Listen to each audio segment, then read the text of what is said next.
Kapiling natin ang kinatawan mula sa Bicol Saro Party List, si Representative Terry Ridon. Pabati natin sa Bombo Radio Philippines. Welcome to the program. Si Bombo Dennis Hamito po ito. And together with me, si Bombo Everly Rico. Magandang araw po sa inyo, Representative Ridon. Ay, magandang araw. Maraming salamat sa pag-imbita.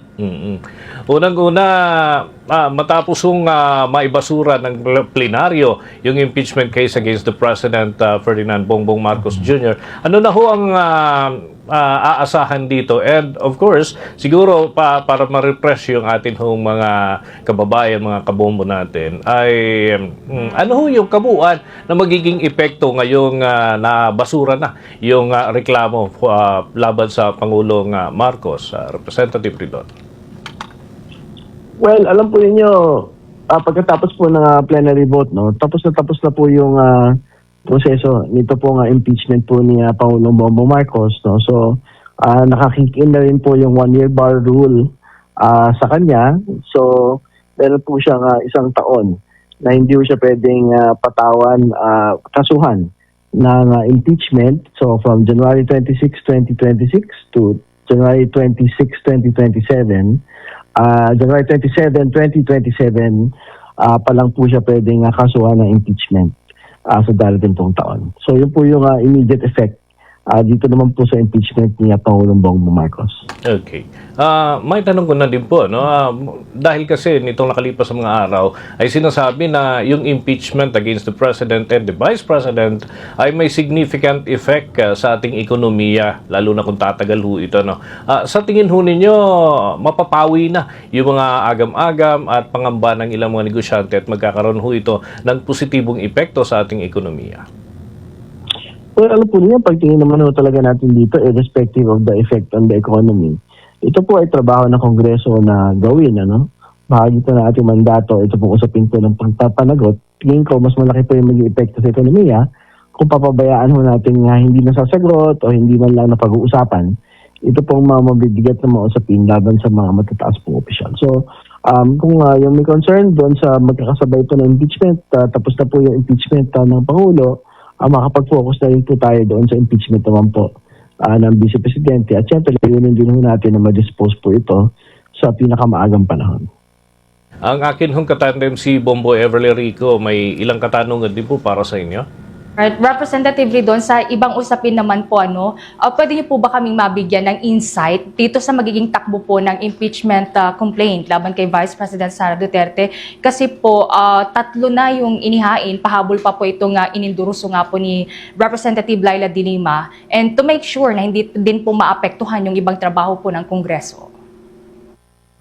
Well, syempre, alam po ninyo, yung pong sa impeachment po ni Vice President Sara Duterte, inaantay lang po natin yung pong paglalagay sa order of business dito pong 3 impeachment complaints, no? So ngayon po ay Miyerkules, meron na lang pong I think around 8 session days, no? Bago po dapat na i-refer na po sa House Justice Committee ito pong mga complaints na ito, kasi kung hindi ito ma-refer within 8 session days ay it will be deemed initiated, no? Kahit wala akong referral. So, ayan po yung binabantayan po ng mga kinatawan sa darating pong 3 hanggang 4 pong linggo. Representative Ridon, 3 po itong impeachment complaint na ito.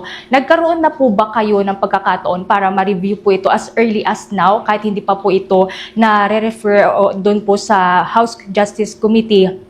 At na ibibigay na po ba ng mas maaga yung kopya ng mga complaint or during the Justice Committee deliberation pa lamang po? Well, wala pa akong kopya, no? 3 pong complaints. Pero ang inaasahan naman po natin, wala akong signifikanteng pagkakaiba. Ito po mga complaints na ito doon sa nagdaan po nga complaints, no? Nung nakaraang taon. So, ang pinag-usapan pa rin po dyan, malamang ay ito po nga usapin po ng paggamit ng confidential funds, yung pong pagbabanta sa Pangulo, sa First Lady at sa dating pong House Speaker.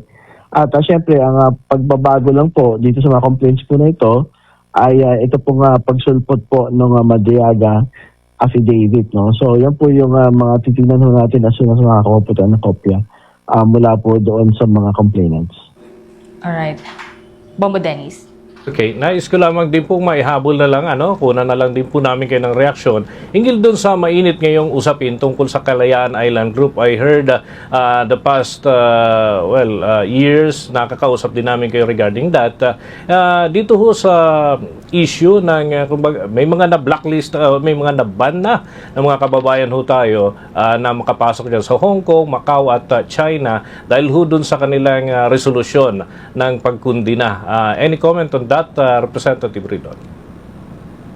Well, siyempre, alam po niyo, tinitindigan ho natin na ang Kalayaan Island Group ay bahagi po ng teritoryo ng Pilipinas. Actually, si Commodore Tariela may panawagan po sa mga mambabatas na talaga pong bumisita sa Kalayaan Island Group.